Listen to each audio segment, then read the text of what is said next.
third week in a row now, the offense has looked kind of sluggish out there. Do you think there's improvement this week at least? Not on the scoreboard, no. We've for whatever reason, we weren't able to get into a rhythm. Once again, we had some missed opportunities, especially in the first half. Our defense played exceptional. They did a great job, and we've got to do a better job. When they give us good field position, not going 3 and out, making sure that we kind of get that first down and get some momentum, get some rhythm, get something rolling. Well, a lot of those misses seems like they're coming downfield on the vertical routes. I mean, what's missing on those? Is it a timing issue, a comfortable issue? I can't answer that. We're just gonna have to continue to work on it. I'm not sure that it's timing because I feel like we work on it every day. But again, obviously we'll go back and look at the film tomorrow and and figure out what we need to do to get better. In your opinion, why has this offense been struggling? Like I said, for whatever reason, we just haven't been able to get into a rhythm.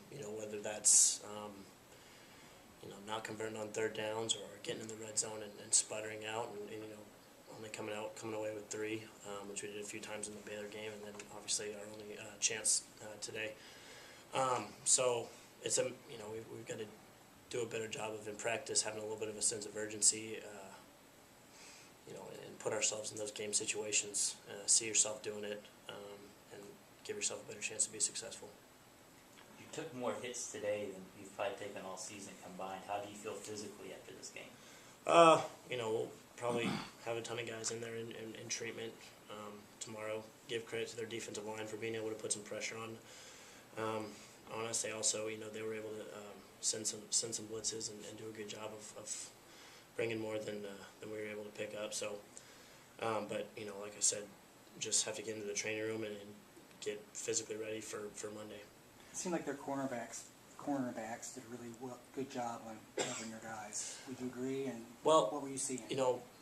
I don't know if it was necessarily, I agree with you. I think their corners did do a very good job, but I think it was them being able to change up their scheme. They changed up coverages quite a bit, kind of kept us off balance, and we weren't able to really get into a rhythm in terms of what coverages they were going to play. And so that's a credit to them. They were off, and then they were off at the snap, and then they were jumping up and playing flats, or they were pressing at the snap and they were bailing out. So, as an offense, we've just got to do a good job with our eyes post snap and talk to each other on the sideline and about what we're seeing, and so that we were able to take advantage of some of the stuff they're doing when they're trying to disguise coverages. There were some big play opportunities where you threw just a little behind or just a little over the receiver. Is there anything mechanically that you're dealing with, or timing?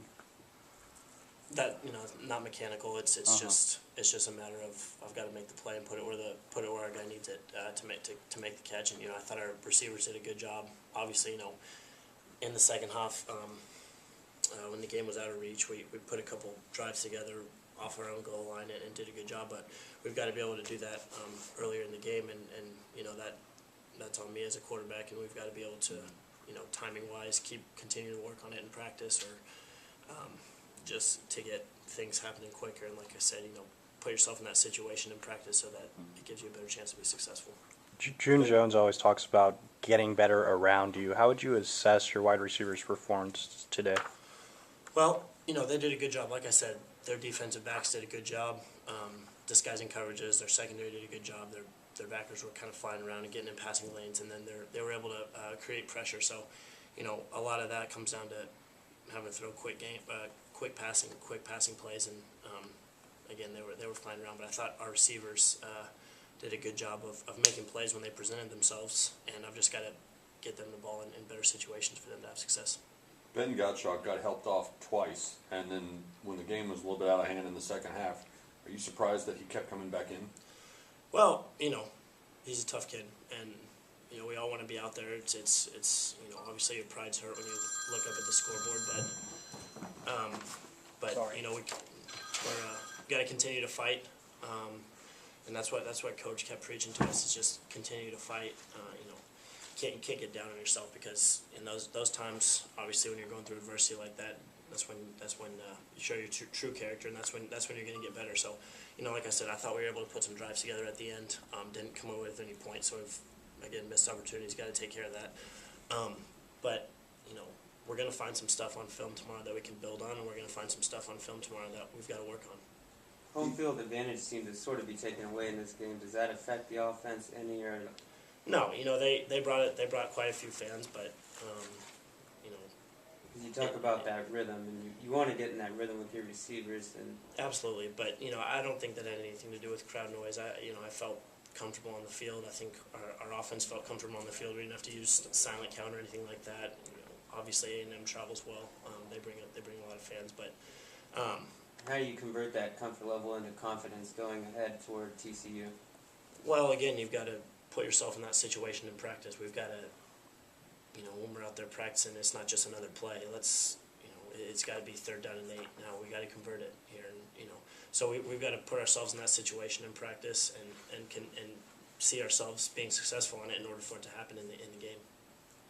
Speaking of 3rd downs, this team was 3 of 18 on 3rd downs in this game. What do you have to do to be better and start converting some of those 3rd downs? Well, obviously, that's not very good. You're not going to win a game going 3 of 18 on 3rd down. I think we did a very good job against Baylor. I believe we were 60% on 3rd downs, and then we've kind of gone downhill since then. So, again, the way you convert 3rd downs is it's all about having the will to stay on the field and just having the will to get enough yards to get on the field. It's not anything physical because we're able to pick up the yardage on first and 2nd down. We've got to put ourselves sometimes in better situations on 1st and 2nd down, so we're not faced with 3rd and 10s, 3rd and 11s where the defense can then the defense is in control. So there's that, and then again it goes back to putting yourself in that position in practice. Like I just said, okay. So we talked to each other on the practice field. We got 3rd and 8. Now let's go convert. So it's there's a couple things that we've got to improve upon to get better on 3rd downs. So do you think the intensity is there during practice? Absolutely. It's just it's not a lack of intensity. It's not a lack of anything really. It's just the fact that as a team, instead of we're running a play to work on it to get better, well, let's take some of those plays and work on them for 3rd down. And that's just a matter of talking to one another and making sure we're on the same page there so that we can see ourselves being successful at it and go out and have a better chance to be successful. Do you think that the chemistry between you and your receivers has improved since the first game? Absolutely. We work on it, constantly every day after practice. I feel like, we're getting better, but again, we've got to take it from the practice field to the game field. Thanks a lot, guys.